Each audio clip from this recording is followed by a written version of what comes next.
សួស្តីប្រិយមិត្តដែលនិយមគាំទ្រ Channel ESP Education ក៏ដូចបងប្អូនសិស្សានុសិស្សនិស្សិតដែលតែនៅគាំទ្រតាក់ទងទៅនឹងធានបទរបស់ ESP Education របស់នាងខ្ញុំតែងតែលើកឡើងនៅថ្ងៃនេះដែរជាមួយនឹង ESP Education មានប្រធានបទតាក់ទងទៅនឹងការបង្កើតគេហៅថាបញ្ជីបៀវត្សតាក់ទងទៅនឹងប្រាក់បំណាច់អតីតភាពការងារក្នុងកម្មវិធី QuickBooks ដែលភាសាអង់គ្លេសគេហៅថា payroll item ពាក់ព័ន្ធទៅនឹង Seniority Expand អូខេអញ្ចឹងនៅក្នុងក្រុមហ៊ុនក៏ដូចជាស្ថាប័ននានារមែងតែងតែមានគេហៅថាគោលការណ៍ធនធានមនុស្សដែលជាអត្ថប្រយោជន៍សម្រាប់ថែរក្សាបុគ្គលិករបស់គាត់ឲ្យបំពេញការងារបានមានប្រសិទ្ធភាពខ្ពស់ក៏ដូចជាផលិតផលកាន់តែខ្ពស់ជាពិសេសហ្នឹងកាត់បន្ថយការចាក់ចេញរបស់បុគ្គលិកឲ្យបានកាន់តែច្រើនណាដើម្បីភាពចំណេញរបស់ក្រុមហ៊ុនក៏ដូចជានិរន្តរភាពរបស់ក្រុមហ៊ុនអញ្ចឹងប្រាក់បំណាច់អតីតភាពការងារនេះគឺជាចំណុចសំខាន់មួយដែរសម្រាប់គាត់យកចិត្តទុកដាក់អញ្ចឹងនៅក្នុងនេះខ្ញុំអត់បានលម្អិតតាក់ទងទៅនឹងប្រភេទថាតើប្រាក់បំណាច់អតីតភាពការងារមានខ្លឹមសារយ៉ាងណាទេអញ្ចឹងអ្វីដែលសំខាន់ខ្ញុំចង់បង្ហាញតាក់ទងទៅនឹងការបង្កើតនៅក្នុងកម្មវិធី QuickBooks តាក់ទងទៅនឹង payroll item តែម្ដងអូខេអញ្ចឹងទាំងអស់គ្នាប្រសិនបើប្រិយមិត្តក៏ដូចជាបងប្អូនសិស្សានុសិស្សនិស្សិតចង់បានទទួលនៅវីដេអូថ្មីៗបន្តទៀតក៏ដូចជាចំណេះដឹងផ្សេងៗអាចជួយចុច Subscribe ឬជួយបណ្ដឹង Channel ESP Education ដើម្បីទទួលបានវីដេអូល្អៗជាបន្តបន្ទាប់ទៀតណាអូខេអញ្ចឹងយើងចូលទៅកាន់ប្រធានបទរបស់យើងជាដំបូងអ្នកគ្រូសូមបង្ហាញតាក់ទងទៅនឹងកម្មវិធី QuickBooks ណាអញ្ចឹងនៅក្នុងគេហៅថា Employer Center របស់យើងសំដៅគឺ Employee Center របស់យើងគឺយើងមានឈ្មោះព័ត៌មានបុគ្គលិកប៉ុន្តែនេះ Payroll Item យើង Payroll Information នេះគឺតាក់ទងទៅនឹងអត្ថប្រយោជន៍របស់បុគ្គលិកដែលគាត់ត្រូវបង្កើតសម្រាប់គាត់អញ្ចឹងនៅក្នុងនេះអ្នកគ្រូនឹងធ្វើការបង្ហាញណែនាំតាក់ទងទៅនឹងការបង្កើត Payroll Item មួយតាក់ទងទៅនឹង Seniority ដោយសារតែ Payroll Item ដែលអ្នកគ្រូបានបង្ហាញគឺមានច្រើនរួចមកហើយនៅក្នុងការណែនាំបងប្អូនការបង្រៀនណាអញ្ចឹងអ្នកគ្រូសូមធ្វើការបង្ហាញបន្តតាក់ទងទៅនឹងចំណុចការបង្កើត payroll item seniority expand អញ្ចឹងការបង្កើតទី1បងប្អូនត្រូវចូល list payroll item list ហើយបន្ទាប់មកទៀតបងប្អូននេះអញ្ចឹងតាក់ទងទៅនឹង payroll expand commission payroll liability salary tax គឺអ្នកគ្រូបានបង្ហាញបងប្អូននៅក្នុងការបង្រៀន online របស់យើងហើយអញ្ចឹងដោយឡែកដោយសារតែ record យើងមានបញ្ហាអញ្ចឹងអ្នកគ្រូបានថតជាវីដេអូនេះជូនបងប្អូនដើម្បីសម្រាប់បងប្អូននៅពេលដែលបងប្អូនមានការคลิกយ៉ាងអាចយើងទៅមើលម្ដងទៀតណាអូខេអញ្ចឹងយើងចូល payroll item new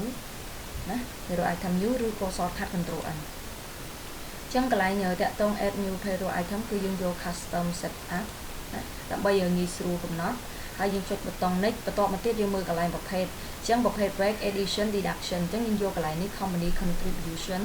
ណាដែលផ្ដើមនៅកន្លែងហ្នឹងព្រោះអីតាក់ទងទៅនឹង seniority គេហៅថាប្រាក់បំណាច់អតីតភាពការងារគឺជាការបរិច្ចាគណាគឺជាការផ្ដល់អត្ថប្រយោជន៍ដល់បុគ្គលិកដែលរដ្ឋបានកំណត់ឲ្យក្រុមហ៊ុនផ្ដល់គេហៅថាប្រាក់បំណាច់អតីតភាពការងារជូនដល់បុគ្គលិកអញ្ចឹងហ្នឹងជាការបរិច្ចាគរបស់ក្រុមហ៊ុនដាក់ company contribution យើងចុចប៊ូតុង next ហើយបន្ទាប់មកទៀតយើងដាក់ឈ្មោះកន្លែងនេះដាក់ seniority expand បន្ទាប់មកយើងចុចប៊ូតុង nextហើយកន្លែងនេះ intername or agency អញ្ចឹង which liability impairment អញ្ចឹងកន្លែងនេះតើបំណុលនេះយើងត្រូវទទួលផ្ដល់ជូនអ្នកណាជាទូទៅតាក់ទងទៅនឹងប្រាក់បំណាច់អតីតភាពការងារយោងទៅតាមច្បាប់ការងារនៅប្រទេសកម្ពុជាយើងគឺ6ខែផ្ដល់ជូនឲ្យម្ដងណាអញ្ចឹងយើងបកគោលជូនឲ្យបុគ្គលិកជាងកន្លែងនេះយក employee ចំពោះគណនីបំណុលណា liability account អញ្ចឹងដោយសារតែយើងត្រូវបង្កទុកនៅក្នុង payroll យើងហៅថាយើងអាចនិយាយបានថាវាជាប្រភេទseniority payable ណាយើងចុចនេះយក chart account seniority payable ណាបន្ទាប់មកទៀតកន្លែង expand account ណាយើងជ្រើសរើសកន្លែងនេះវាជាប្រភេទ seniority expand ណាចឹងយកគណនីចំណាយគឺយើងយក seniority expand ហើយចំពោះគណនីបំណុលយើងយក seniority payable ណាយើងបង្កទុករាល់ខែមកដល់ខែទី6ចាំយើងបង្កជូនបុគ្គលិកតាក់ទងទៅនឹង seniority នេះគឺយើងត្រូវការរូបមន្តគណនាដែរណាយកទៅតាមច្បាប់ការងារក៏ដូចជាគោលការណ៍របស់ប្រទេសអនុវត្តណាអញ្ចឹងបងប្អូនអាចទៅសិក្សាលម្អិតក៏ដូចជាទទួលការណែនាំពីខាងក្រសួងការងារវិញណាអូខេឬក៏តាក់ទងទៅនឹងយើងអាចមើលឯកសារបន្ថែមណាស្វែងយល់បន្ថែមទៀតណាអូខេបន្តមកទៀតយើងចុចប៊ូតុង next ហើយកន្លែងនេះយើងជ្រើសរើស option other មកណាយើងជ្រើសរើស other ពីព្រោះឲ្យវាតាក់ទងទៅនឹង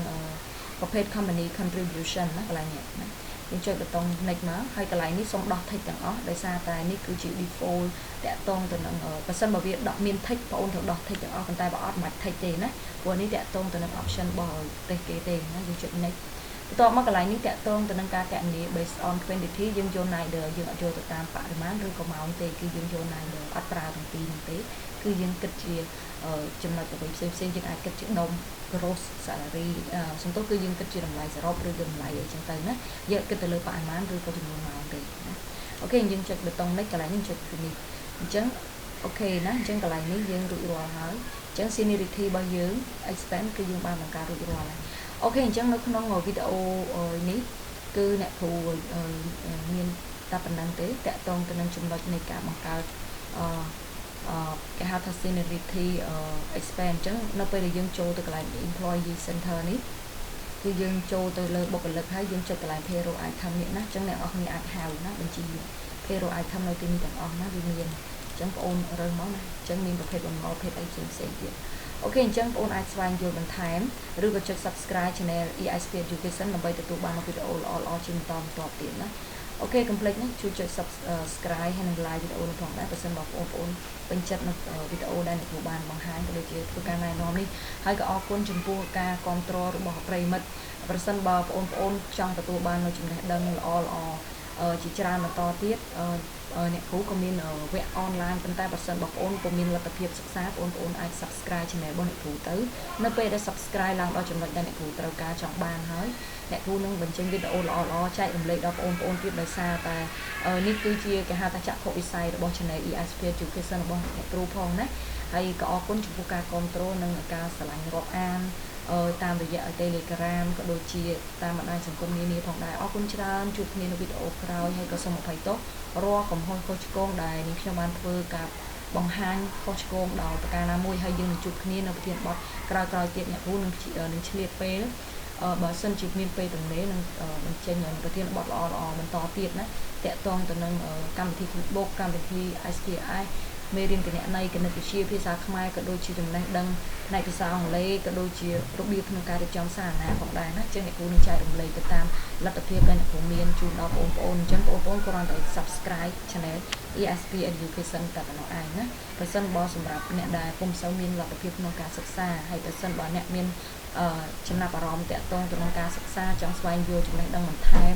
លំអិតតែម្ដងណាព្រោះអីយើងអាចរៀនវគ្គជាមួយអ្នកគ្រូផ្ទាល់អ្នកគ្រូនឹងបង្ហាញតាក់ទងទៅនឹងបទពិសោធន៍ក៏ដូចជាជំនាញគ្រប់គ្រងគណនេយ្យនៅក្នុងអង្គភាពដែលអ្នកគ្រូធ្លាប់មានបទពិសោធន៍ជាច្រើនឆ្នាំ